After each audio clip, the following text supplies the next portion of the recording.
시장이 지지부진하니까 캐마주들이 기승을 부리네요. 핵심은 부동산이었습니다. 오늘 급등주들의 이유를 낱낱이 파헤쳐드립니다.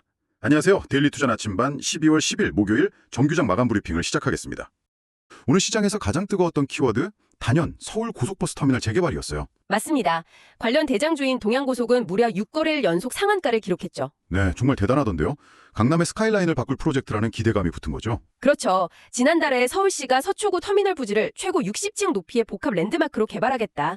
그래서 사업자와 사전 협상에 착수했다는 발표가 기폭제가 됐습니다. 여기서 사전 협상이라는 단어가 중요해 보여요. 이게 그냥 한번 만나서 이야기해보는 그런 수준은 아니라는 거죠. 전혀 다릅니다. 사전 협상이라는 제도는요, 대규모 부지의 용도를 바꿔줄 때 개발 이익을 어떻게 공공에 기여할지 실행 사업자가 미리 구체적으로 정하는 절차거든요. 구체적으로요? 네, 이 단계에 들어섰다는 건 프로젝트가 단순한 아이디어를 넘어서 이제 본격적인 실행 궤도에 올랐다는 아주 강력한 신호 중 하나입니다. 사실상 본 게임이 시작됐다고 보는 거죠. 그렇군요. 본 게임 시작. 근데 솔직히 좀 의아한 부분이 있어요. 동양고속이 가진 서울 고속버스 터미널 지분이 고작 0.17%라고 하던데요? 네, 맞습니다. 이 정도 지분으로 6일 연속 상한가를 가는 게 합리적으로 가능한 일인가요? 이건 좀 투기적인 열풍 아닐까요? 아주 날카로운 질문입니다.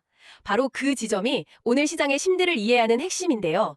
시장은 이런 경우 자산 재평가라는 렌즈로 접근합니다. 자산 재평가요? 네, 동양고속의 현재 시가총액이 약 1,500억 원 정도입니다. 근데 만약 터미널 재개발로 인해서 그 0.17% 지분의 가치가 시장의 기대처럼 딱 300억 원만 증가한다고 가정해보죠. 300억 원이요? 네, 그러면 그 300억 원은 회사 전체 가치의 20%에 해당하는 말 그대로 회사의 운명을 바꿀 수 있는 거대한 변화가 되는 겁니다. 지분율의 절대적인 크기보다는 그 자산 가치 상승이 회사 전체에 미치는 충격의 강도, 그러니까 레버리지 효과가 어마어마한 거죠. 시장은 그 가능성에 베팅을 하고 있는 겁니다. 그러니까 지분율 자체보다는 그 지분이 회사의 운명을 얼마나 바꿀 수 있느냐는 기대치의 크기가 더 중요했다는 말씀이시군요. 맞습니다. 반면에 함께 급등한 천일고속은 16.67%라는 훨씬 더 의미 있는 지분을 가지고 있어서 직접적인 수혜주로 평가받고 있고요. 이해가 되네요. 그런데 이 재개발 테마의 불길이 좀 예상치 못한 곳으로 번졌어요. 터미널 지분은 하나도 없는데 오늘 급등한 KCTC 이야기입니다. 이 둘의 연결고리는 대체 뭔가요? 그 연결고리를 찾으려면 지도를 조금 더 넓게 봐야 합니다. 서울시의 진짜 그림은 고속터미널 하나만 바꾸는 게 아니거든요. 더 큰 그림이 있다. 네, 반포에서 서초를 지나 양재로 이어지는 이 경부고속도로 지하와 라인 전체를 이걸 하나의 거대한 경제 중심축으로 만들겠다는 겁니다. 그렇다면 KCTC는 그 새로운 경제축 위에 뭔가를 가지고 있다는 거겠군요. 정확합니다. KCTC는 바로 그 개발축의 끝자락인 양재동에 무려 1만 8천 평 규모의 초대형 부지를 가지고 있습니다. 1만 8천 평이요? 네, 바로 옆에서는 하림그룹이 수조 원을 투자해서 양재 도시첨단 물류단지 개발을 추진하고 있죠. KCTC의 부지 역시 향후에 데이터 센터나 도시명 첨단 물류센터로 개발될 경우 그 가치가 천문학적으로 뛸 거다. 이런 기대감이 주가를 끌어올린 겁니다. 도시첨단 물류단지 이 개념이 아직은 좀 낯선데요. 우리가 아는 외곽의 큰 물류창고랑은 다른 건가요? 완전히 다릅니다. 일반 물류창고가 상품을 보관하는 곳이라면 도시 첨단 물류단지는 도심 안에서 상품을 분류하고 가공하고 심지어 전시, 판매까지 하는 복합시설이에요. 복합시설이군요. 네, 최종 소비자에게 물건이 배달되는 마지막 단계, 그 라스트 마일 배송의 효율을 극대화하는 심장부 같은 곳이죠. 그래서 단순 창고가 아니라 고부가가치 상업용 부동산으로 분류됩니다. 강남 한복판에 이런 첨단 물류 허브가 생긴다고 생각해 보시면 그 잠재력이 느껴지실 겁니다. 단순히 땅값이 오르는 차원을 넘어서 미래 도시의 핵심 인프라 부지를 선점하고 있다. 이런 관점이군요. 그렇죠. 이 외에도 과거 디큐브시티를 성공적으로 개발했던 대성산업도 터미널 인근 부지 보유 사실이 부각되면서 같이 올랐고요. 거대한 개발 계획 하나가 지분 보유 기업, 개발 축선상의 부동산 보유 기업, 인근 자산주까지 연쇄적으로 끌어올리는 전형적인 테마 장세라고 볼 수 있죠. 네. 그리고 이 부동산 테마의 다른 한 축은 정부 정책이었던 것 같아요. 중소형 건설주들이 동반 강세를 보였죠. 맞습니다. 네, 신원종합개발, 일성건설 같은 종목들이요. 국토부가 주택공급 속도전을 펼치겠다 하고 서울시도 신속통합기획으로 재개발 속도를 높이겠다고 하니까 정책 수의 기대감이 커진 것 같은데요. 그렇죠. 여기서도 궁금한 점이 왜 대형 건설사가 아니라 유독 중소형 건설사들이 더 주목받는 걸까요? 그게 바로 지금 부동산 시장의 현실을 보여주는 대목입니다. 경기가 불확실하다 보니까 대형 건설사들은 수익성이 확실하게 보장되는 알짜 사업만 골라서 수주하려는 경향이 강해졌습니다. 일종의 리스크 관리에 들어간 거죠. 반면에 정부가 주도하는 공공주택 사업은 마진이 좀 낮더라도 당장의 현금 흐름이 중요한 중소형 건설사들한테는 가뭄의 단비처럼 안정적인 일감과 현금을 확보할 수 있는 절호의 기회입니다. 아하, 대형사들이 꺼리는 시장의 빈틈을 중소형사들이 정책에 힘입어 파고드는 구조군요. 네, 맞습니다. 시장 논리만으로는 소외될 수 있는 기업들이 정책이라는 바람을 타고 날아오르는 형국이죠. 여기서 자주 등장하는 신속통합기획, 이른바 신통기획도 그 바람의 하나겠죠. 가장 강력한 바람이라고 할 수 있습니다. 기존 재개발 재건축 사업의 가장 큰 허들이 바로 복잡하고 긴 인허가 절차였거든요. 보통 정비 계획 수립에만 5년 이상 걸렸으니까요. 5년이나요? 네. 근데 신통기획은 서울시가 초기 단계부터 직접 개입해서 이 기간을 2년으로 대폭 단축시켜주는 제도입니다. 말 그대로 신속하게 통합해서 사업의 고속도로를 깔아주는 거죠. 지금까지는 거대한 땅과 정책이라는 눈에 보이는 자산을 중심으로 한 이야기였는데요. 시장의 다른 한편에서는 눈에 잘 보이지 않는 기술이라는 자산의 가치를 평가하려는 움직임도 아주 뜨거웠습니다. 말씀하신 두 번째 세계의 이야기로 넘어가 보죠. 네, 그 두 번째 세계의 문을 연 기업 중 하나가 바로 스마트 팩토리 전문 기업 UDM텍입니다. 현대 기아차 사내기술 전시회에서 차세대 옵트라 블랙박스라는 기술을 공개하면서 주목받았죠. 블랙박스라면 차량용을 떠올리기 쉬운데 이건 공장 설비용 블랙박스라고요? 공장에 블랙박스가 있다는 건 정말 처음 듣네요.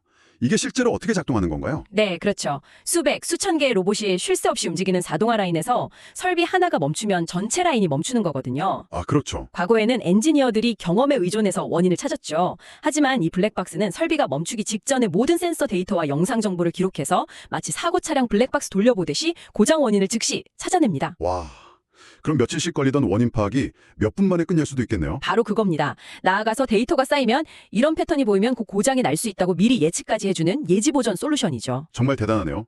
그런데 이 기술이 현대기아차와 함께 개발되었다는 점이 핵심이겠군요. 그 점이 가장 중요합니다. 현대기아차는 세계 최고 수준의 제조 기술을 가진 회사입니다.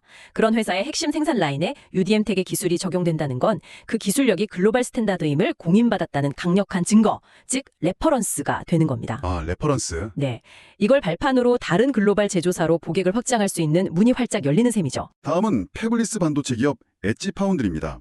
중국과 무려 460억 원 규모의 열화상 센서 공급 계약을 체결했다는 소식이 주가를 끌어올렸는데 이 계약 규모가 갖는 의미가 남다르다고요. 이건 그냥 계약 하나 잘 딴 수준이 아닙니다. 말 그대로 회사의 체급이 바뀌는 퀀텀 점프인 거죠. 퀀텀 점프? 460억 원이라는 금액이 이 회사의 작년 전체 매출액의 120%를 훌쩍 뛰어넘는 수준입니다. 1년 넘게 벌 돈을 단 한 건의 계약으로 확보한 겁니다. 이런 계약은 회사의 재무 구조는 물론 시장의 평가 자체를 완전히 바꿔놓습니다. 회사의 체급이 바뀐다는 표현이 와닿네요. 열화상 센서라고 하면 과거에는 군사용 야간 투시경 같은 특수 분야에만 쓰였는데 요즘은 활용 분야가 폭발적으로 늘고 있다면서요? 맞습니다. 기술이 발전하고 가격이 저렴해지면서 민수 시장으로 빠르게 확산되고 있습니다. 자율주행차의 야간 시야를 확보해주는 나이트 비전이 대표적이고요. 아, 나이트 비전. 네, 드론에 탑재돼서 산불을 감시하거나 스마트 가전이 사람의 체온을 감지해서 온도를 조절하고 의료용 체열 진단까지 그 활용처가 무궁무진합니다. 이렇게 커지는 시장에서 대규모 수주에 성공했다는 게 더 큰 의미를 갖는 거죠. 이제 바이오 쪽으로 넘어가 보겠습니다. 정말 다양한 이야기들이 쏟아졌는데요. 먼저 진단기기 업체 바이오다인입니다. 글로벌 제약사 로슈로부터 마일스톤을 모두 수령하면서 본격적인 상업화에 들어섰다는 분석이 나왔습니다. 바이오다인은 독자적인 블로잉 기술 기반의 액상 세포 검사 시스템을 가지고 있습니다. 주로 자궁경부암 진단에 쓰이는데 채취한 세포를 유리 슬라이드에 바람을 불어서 아주 얇고 균일하게 펴바르는 기술이에요. 아, 바람을 불어서요? 네, 이 미세한 차이가 진단 정확도를 획기적으로 높였고 그 기술력을 알아본 글로벌 빅파마 로슈가 파트너로 손을 잡은 겁니다. 여기서 주목할 점은 비즈니스 모델이라고 들었습니다. 단순히 기술 팔고 끝나는 게 아니라 마치 면도기랑 면도날 같은 관계라고요? 네, 바로 그 점이 이 회사의 장기적인 성장 동력입니다. 로슈가 전 세계 병원에 바이오다인 기술이 탑재된 진단 장비, 즉 면도기를 보급합니다. 면도기를 먼저 깔고. 그렇죠. 그러면 그 장비를 쓰는 병원들은 계속해서 소모품인 진단 키트, 즉 면도날을 사야 하죠.